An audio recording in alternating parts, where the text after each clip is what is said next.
Welcome to Give Me Hope with your host and author, Johanna Vendel. Come join the conversation as Johanna focuses on sharing impactful personal narratives of loss. Her platform provides a safe space for individuals to express themselves, find comfort, and build connections as they navigate their grief journey. So now, please welcome the host of Give Me Hope, Johanna Good day, Vendel. everyone. I am Johanna Vendel, and you are watching Give Me Hope with Johanna. Today, our title for this show is Navigating the Echoes Without Mom's Voice on Mother's Day. I would like to address the somber reality of cancer and its potential to take our loved ones from us. It is crucial to consider how we can foster hope and resilience in such difficult times. I am privileged to share stories of courage, strength, and the unbeatable human spirit. I recognize the pain you are in and you are experiencing, and every emotion that you are feeling is valid. If you have faced similar losses, sharing your stories can demonstrate empathy and understanding. It is important for us to focus on the positive memories and celebrate the lives that we had with our lost loved ones. 9 months after Christina lost her mother, she continues to struggle and wrestle with the complex emotions, anger over her mother's refusal of treatments, alongside relief that her suffering has now ended. The loss challenged her faith, and it prompted a deeper question in her about morality and meaning, and why our loved ones must endure such difficult endings. Christina now approaches life with renewed determination to avoid her mother's fate by prioritizing her health and actively pursuing her dreams, transforming grief into a driving force of life and live more intentionally. Christina's commitment extends to empower individuals to share their stories and make a difference in this world. As the CEO and founder of Amazing Books LLC, Christina leads a publishing company that provides comprehensive support for authors. Additionally, she founded 90 Day Authors, and it's a program aimed at helping entrepreneurs write business-focused books to enhance their visibility, attract their clients, and maximize their profits. So let's welcome today Christina Alva. Hello, Christina. Hello. Welcome on Give Me Hope with Johanna. Thank you. Thank you for having me. You are very welcome. Before we dive into your personal journey with grief, could you maybe share with our listeners how professional work and publishing and coaching authors has influenced how you process and understand the loss? Yes. Working with other authors and entrepreneurs and writing books, I've heard a lot of stories. So working with others and hearing their story when especially this loss for me hit, it just kind of helped me understand different perspectives. I'm really grateful for some of the people that I have, some of my clients that I have worked with, because they share a similar story. So I was able to, access some resources and tools that I had learned about, given what I do and the people that I have worked with, to help me process during this time of loss. Yes. So you have mentioned that your grief journey has sparked determination in you, and that you lived differently from your mother. How are you balancing honoring her memory at the same time of charting a different path for yourself? Yes, great question. So,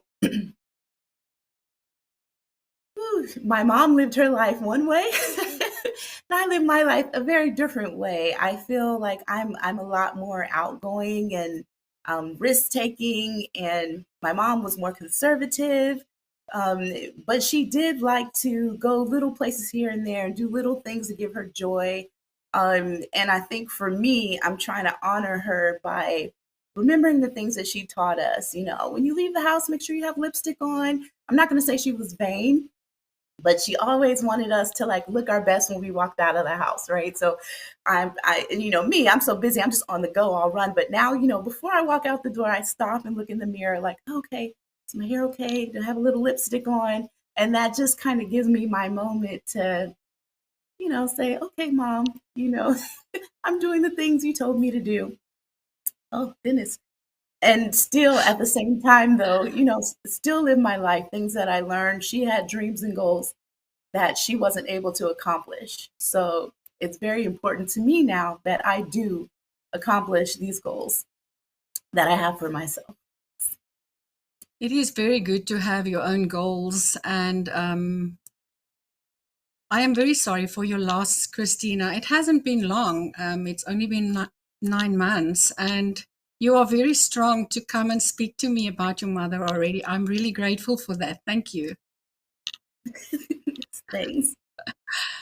So, before we explore the complexity of emotions and emotions in your journey, could you maybe share with our listeners the memories that your mother has captured, the essence that she has captured, maybe something that brings a smile and unfortunately a tear, but it is always so nice to hear other people's stories, if you don't mind to share that.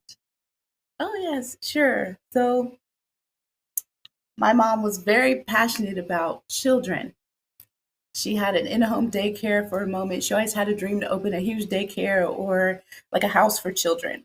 And unfortunately, she never achieved that dream because of different health challenges and things in her life. But she was very loving. To me, she kind of embodied, like, you know, the loving grandma who would make you cookies and milk. And she was always doing things for neighborhood kids and kids in the church. And even my son, when I have my son, right? So to me, just that love, that light, and the nurturing kind of spirit is really the story of my mom and really embodies who she was. And so it's a little hard, you know. I find myself getting overwhelmed with feelings sometimes when, you know, I'm at church and the children get up to sing, or I see a grandma and a grandchild together. But really, she was like, I don't know, just a lovable light in this world. She looks a lot like you, or shall I say, you look a lot like her. She was a Yeah, beautiful woman. thank you. How old was she when she passed, Christina? She was 68 years young. Wow. Wow. Christina, can we go back a little bit when your mom denied treatment? You were very angry, I believe. Can you tell us and take us through that process of anger and how you started to understand it and what happened thereafter? Sure. I think because she was kind of diagnosed with cancer 6 months before she passed away, and it was the late stages of cancer. So at this point, it was very serious, and I think it took me a while just to understand like what that meant. Like, what does stage 4 colon cancer even mean? You know, and what does it mean when something's metastasizing to other organs in your body? So I had to first kind of understand at what point she was at in her journey with her health. because I've seen my mom over the years go through several things. There's been cancer scares before that, her face is just like, oh no, I'm fine. I'm great. There's nothing wrong or whatever. Like there was a scare of breast cancer once, there was a scare of cervical cancer once, and she's always just, bounced back. She had arthritis for years. And so I couldn't really tell. It's just hard in my mind because it's your mom and you always see her smiling and happy, and she's good at hiding pain. Women are exceptional at hiding pain. So it wasn't real. It didn't seem real.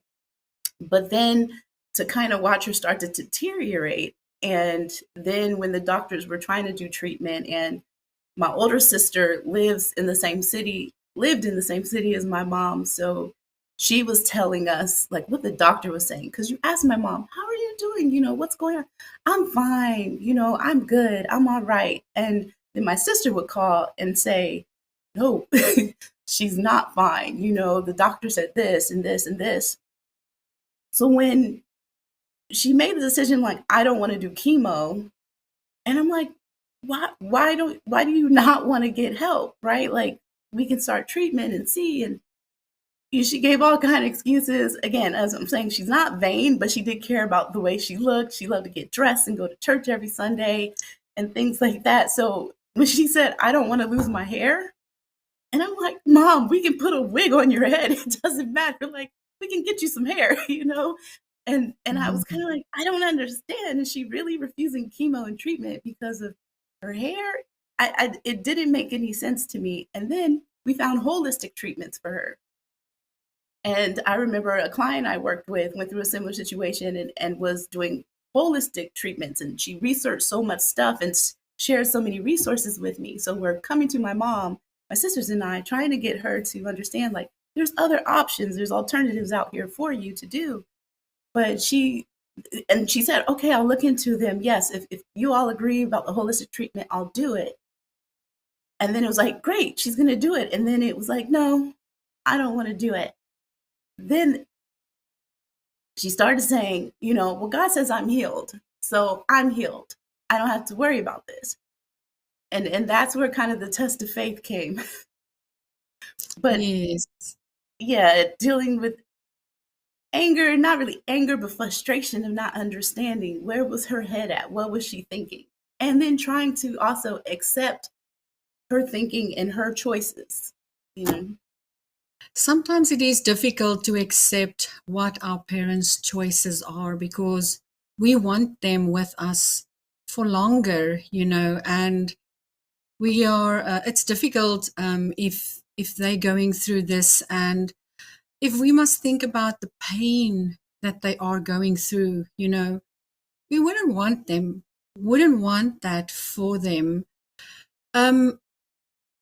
Personally, I have never lost anyone through cancer, although I have lost my entire family.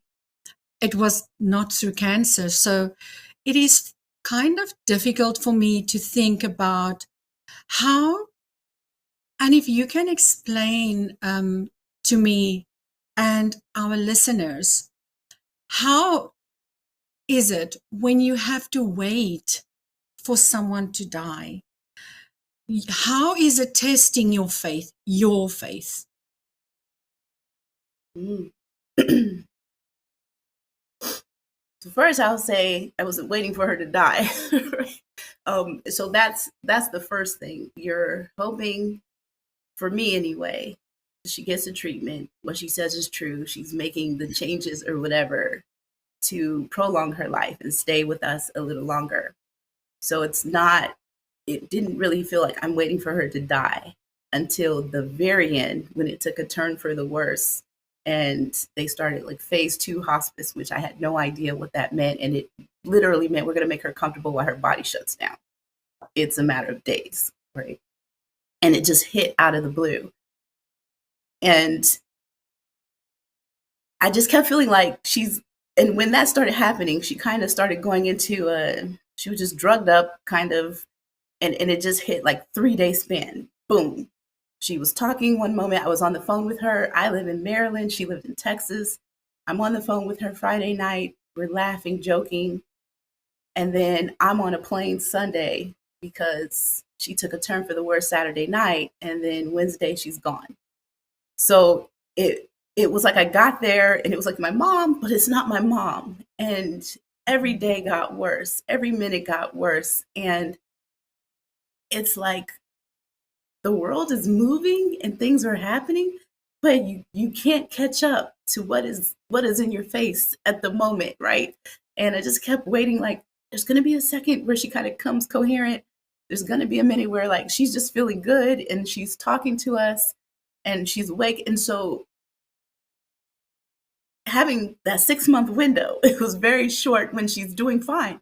She was just at my house for Christmas 2023 to 2024. And she was fine, she's laughing. She's not, but she was silently suffering the whole time and we never knew. And then she got her diagnosis around March. And then in September, she's gone. And so watching her church friends come into the house and pray and them tell us, oh, she's going to be fine. God's going to deliver her from this. And constantly just hearing her talk about like how she's doing better today and she's doing good, not really knowing the truth. So it kind of, I don't want to say it wasn't fair.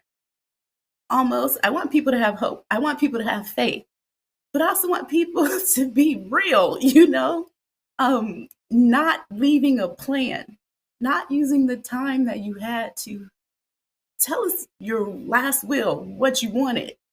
There was no will. We finally found a piece of paper that had somewhere, which is like she started writing down a will or something. There was no plan, which made it so much harder. And she could have had conversations with us. She could have talked to us in that time instead of pretending like everything was fine. There are many people that don't anticipate death.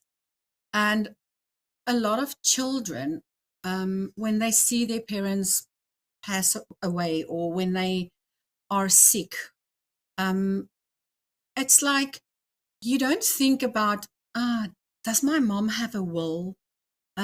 Is all her things sorted out? And it's just because you were talking about that now that it brought me back to when my mother died. So when my father died, my mom was still alive. Then my twin sister died and my mom still did all the things, And never did I know that when someone passes away, that it is so difficult to actually make sure all those things are done.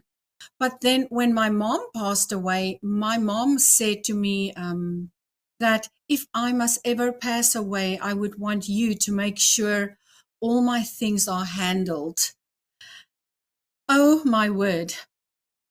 It is such hard work if that person has not prepared things. So immediately, I was still young. I think I was about in my, like I was not even 40 when my mom passed away. And I remember telling my husband, I don't care how old we are now. We are still young, I know, and I don't want to speak about death and preparations. But personally, I think we should make a file with all the important things, put it one side where everybody can know it is right there. And you know what? It's been many years since we've done that, but I think it is very important to tell people that you need to do those preparations. It's not about you are not going to die tomorrow, because tomorrow is not promised. Most of my people died very quickly and unexpected. But when someone dies from cancer, I think mostly those people's much more organized than people who die unexpectedly. And then let's talk a little bit about what you do, Christina, and how you involve people that basically come to you. So you help people to write books and you help people to publish their books. So how do you help them from what you've been going through? How do you help them make a success of their lives through your business? Yes. So, like you said, I help people write books and share their stories. Um, Specifically, I help people entrepreneurs write business-based books so that they can share their story and share their solution with the world and make impact. And I think what I've been going through over these past 9 months just further drives my passion, further fuels the flame in me to help others, because there are stories out there that you have that other people need to hear. And a lot of times our stories help shape our purpose. And that's why I say entrepreneurs, because they're doing something they're passionate about because of the story that they've been through, the life that they've lived and experience that they had. So I'm saying when you make a book and you talk about your programs, your coaching services, whatever you have, there's a reason why you do it. And so I think it's so important to share that story, open up to others, because someone else is out there waiting for you. Someone else needs to hear what you have, what you do, and why you do it, so that it'll spark the change in them. And then you have that ripple effect happening across the globe. So I'm very Yes. passionate about helping others write and share their story so that they can make impact. So this is your book. Can you Yes. tell us a little bit about your book and when did you write it, and just a little bit what inspired you to write your book? Yes, I can tell you about this book, Pain, Peace, and Purpose. It's an anthology I did. I partnered with this wonderful lady named Queen Brooklyn Tankard, and she had this vision for us writing a book to talk about women's stories that help others evolve, be free, and make impact. And so with this project, I was the book coordinator for this project. I do anthologies as well and help people do anthologies. So I interviewed the ladies in this book and wrote their chapters for them. And my chapter included in this book. And I was so passionate about this project because, again, we're sharing our stories and specifically how we took our pain from things that we have lived through and found our purpose. And now we're using that to make impact. And so it's a very powerful book, very powerful book. And this project, particularly, I did this book. This was the last book I did right before my mom got her diagnosis. And so we launched the book. It was a huge success. I'm getting calls from everybody talking about, oh, I read this book and you're in it. And oh my God, your story, this story. And just some of the stories are impacting, me and my life. And oh my goodness. And so it opened many doors to come speak and meet others and connect with others. But one young lady in this book, particularly, her mom went through almost identical, the same thing. Her mom had retired. She thought she was going to get to finally have fun with her. And then her mom gets hit with a diagnosis and in a late stage of it for cancer, and was taking the treatment, but then stopped and decided she wanted to eat the unhealthy foods that were good. And she was mad, very mad, like, why are you eating fried chicken? You shouldn't eat it, and different things. And it really captured everything that I walked through. And I'm so thankful to her for being a part of this project and being able to help her share her story, because it really did comfort me during my time, because it was like a look ahead and her understanding that, her mom is her mom. She lived her life and she's going to make her exit the way she wants to make it. Doesn't mean Yes. that her mom didn't love her any less, right? Yes. Didn't mean that her mom, it was just her mom's choice. And trying to value that time that you had, make sure, you said everything you needed to say. And it was almost like a foreshadowing for me. So it was like, Yes. wow. And I ran back to the book, like, what did she do? Like, let Yes. me remind myself, how did she overcome and what kind of tips did she recommend? And then I could call her and say, can we just talk for a second, So Yes. You told us about the book that you helped other people to write. I just have a few questions about that because it's quite interesting what you told me now. And it makes me just feel that the way you said that as soon as other people tell their stories, so how did those stories affect you when you read them and when you were working with these women? How did it affect you, like emotionally?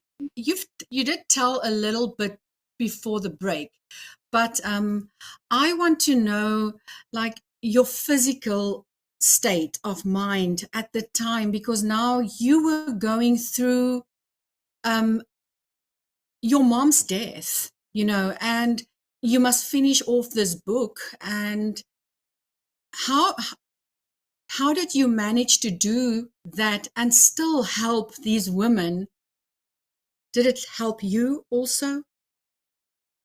Yes, because I did finish the book, and we did launch the book before my mom shared her diagnosis, Okay. got her diagnosis, and shared it. Yes, but still, with traveling, speaking, and continuing to promote the book and do things in the midst of going through, and just working in general and helping others and trying to show up full and happy and to pour out into other people's lives while I feel like I'm being drained and challenged. I think mentally it was hard to,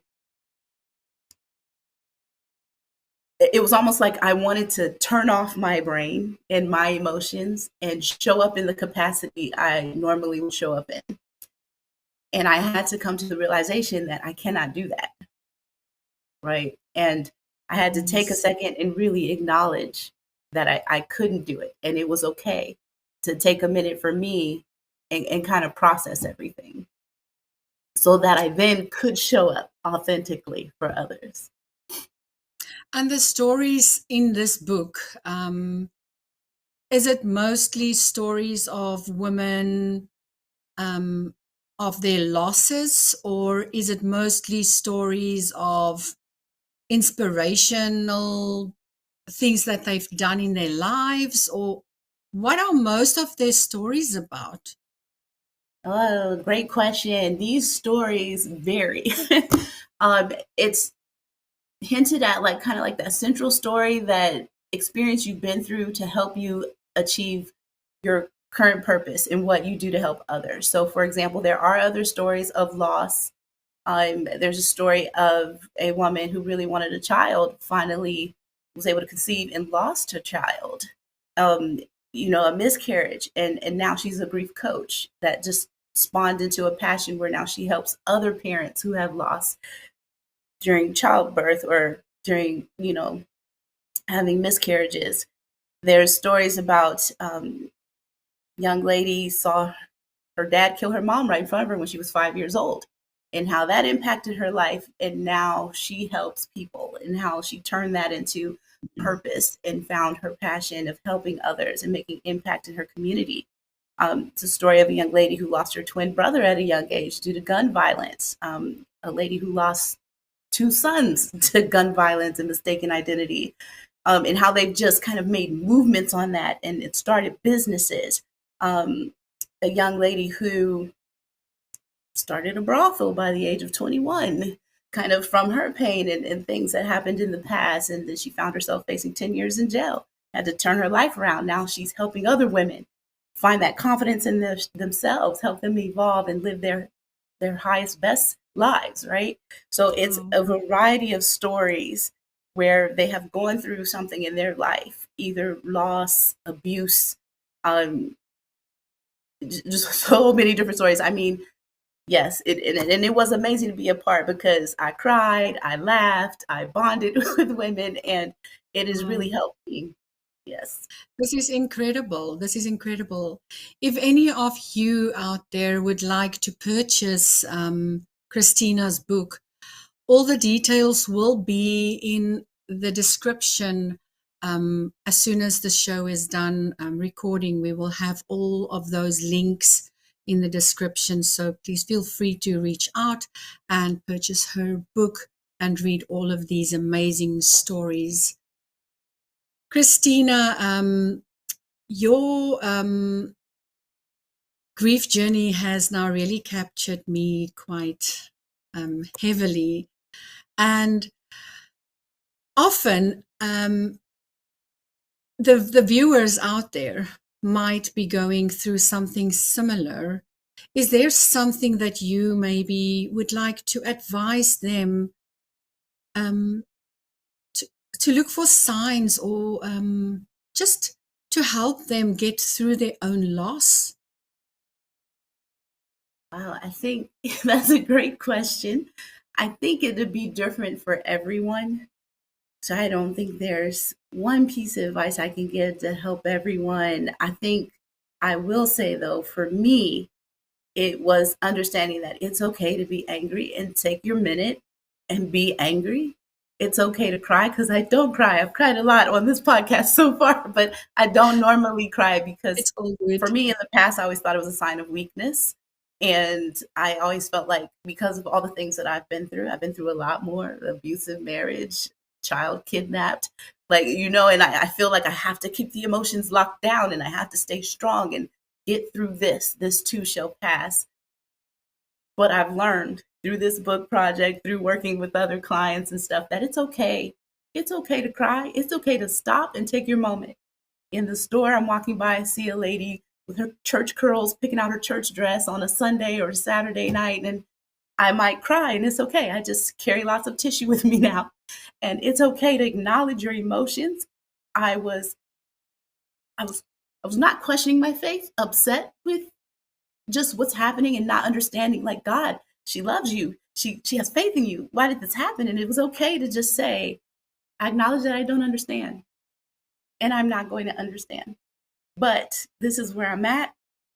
It's okay, accept it, and that's going to be okay. But just don't stay in that place. Don't stay in your bed. Don't stay in your room. Don't stay in your house. Take your moment, give yourself some time, but acknowledge the fact that, you have to keep moving, and you can live for that person. They would want you to Yes. live. Being a writer and a publisher, can you advise people maybe to write down their notes? Or because sometimes we sit on our couches and cry our eyes out. Ask me, I do that a lot. And even though I have lost my family a while ago already, it's like it's a never ending story. And we cry a lot, and we um, have so many memories. So would you say writing down memories helps? Absolutely. I think it does. And I'm a writer, so I'm going to say, write down. I did find during my time of grieving, I didn't want to write. I didn't want to pick up a pen. I didn't want to write how I felt. I didn't want to write anything. But I've had clients that have written books. Like, one young lady lost her father, and she wrote letters to my father. And she just wrote about, the things that she would want to tell her dad. My cousin lost his son, 7 years old, same time that my mom passed. And he's been writing, and he said it has been very helpful for him. So I highly recommend writing. Now, because I am a writer, I have had lots of stories going on in my head about the life my mom would have lived, how she inspired me to think of a new character and a new situation this has spawned. So I've had a lot of creative thoughts and ideas. I've even started a children's book, so that will be coming out, inspired by my mom, and I'm dedicated to her. So yes, the writing, I think, helps, because it's another way for us to express ourselves. Wow. Yes, that is definitely. I'm looking forward to reading that new book. And I always love reading stories about lost loved ones, I think. And maybe that is also what is the inspiration for my podcast, is to help those people who is going through their losses. Because I remember the time where I just didn't want to do anything. It is so hard, especially if you lose one person after the other, and you just cannot handle it. But for a person to get through all of those emotions and help other people the way you help them. It is quite impressive, you know. Just a inquisitive question. What is your process when people want to come and ask for help to help you write? So tell us the process. What all do you do for people? Do you actually write the story and they just tell it to you, or do they write it, you edit it, or do you just publish it? Can you tell us a little about that? Well, I founded the 90-Day Authors Program for aspiring authors and writers who want to be an author and kind of don't know the process. So being a part of the 90-Day Authors Program, I will provide you with how to take that thought, that idea, and write your book. Basically, I teach a method called ICE, ICCE, which is identify your topic, create a detailed outline, commit to writing, and then edit your work. And in my program, you also get access to my 90-Day Authors community, which is a support group, because you do not have to do this alone. Often, I think you decide you want to write a book and then you start writing and then you don't feel the motivation to continue, or you get distracted. But being a part of a community is going to help support you.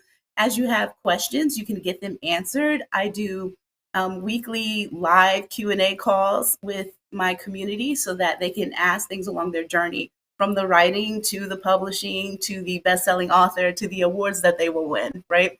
And I guide you the whole way and answer any questions that you have. Now, Amazing Books LLC, my publishing company, sister company to that, if you write your book and then you want to self-publish, great, I can show you how to self-publish. Or through Amazing Books, I can publish your book for you. So I provide publishing services. And then sometimes I get the entrepreneur who says, I want to write a book, I don't have the time to do it, can you just do it for me? And I'm like, I most certainly can. So I also offer ghostwriting services as well. Wow. And do you have people helping you with that? Because I'm an author myself and I know what hard work this is, you know. Do you have people helping you with all of this? Do you have quite a few people? I do have a team, yes. Helping with all the different stages? Yes, I have a team. I learned I can't do it all. Just for in case you're going to be flooded after this episode, you know. I might ring your bell as well. Sure. Well, I am very grateful that you are telling us your story and that you are willing to help so many people. We need more people in life, you know, who's willing to actually bend over backwards for people, especially if they are having a difficult time in their lives. I believe that your book also won an award. Yes, it won the International Impact Book Award. Congratulations. Congratulations. Thank you. Well, Christina, thank you so much for coming on our show. Is there anything else that you can tell our listeners out there? Maybe a little bit of inspiration and something that you would like to leave them with?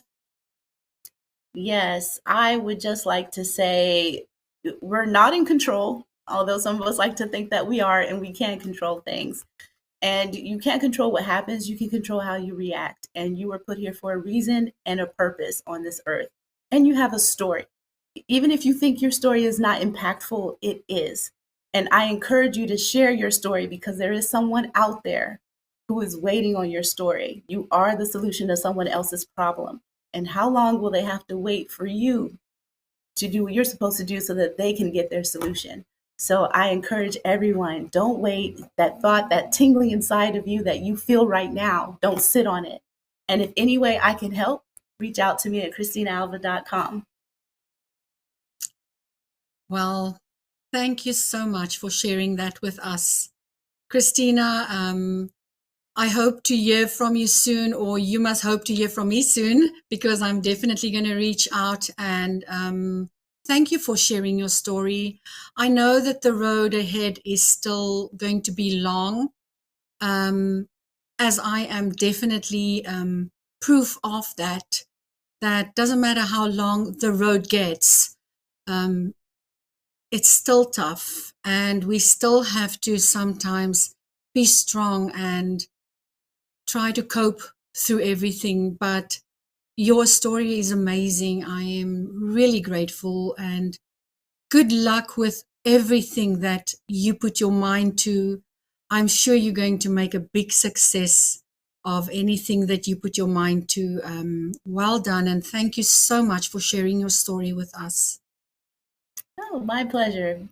Thank you for having me. You're welcome. Thank you, Christina.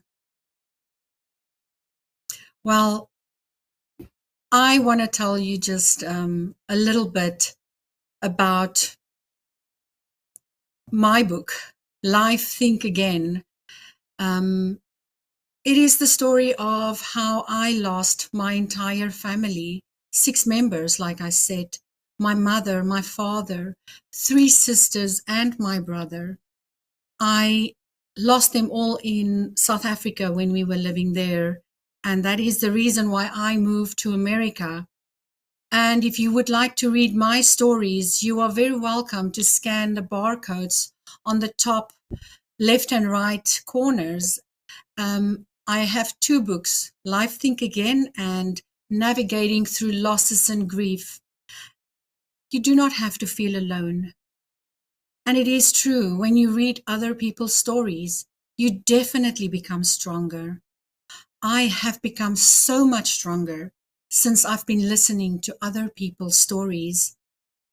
God is good, and He can keep us strong, but we have to do it for ourselves also sometimes. We have to take care of ourselves, and we have to let our families just love us at the time when we feel that we need that love.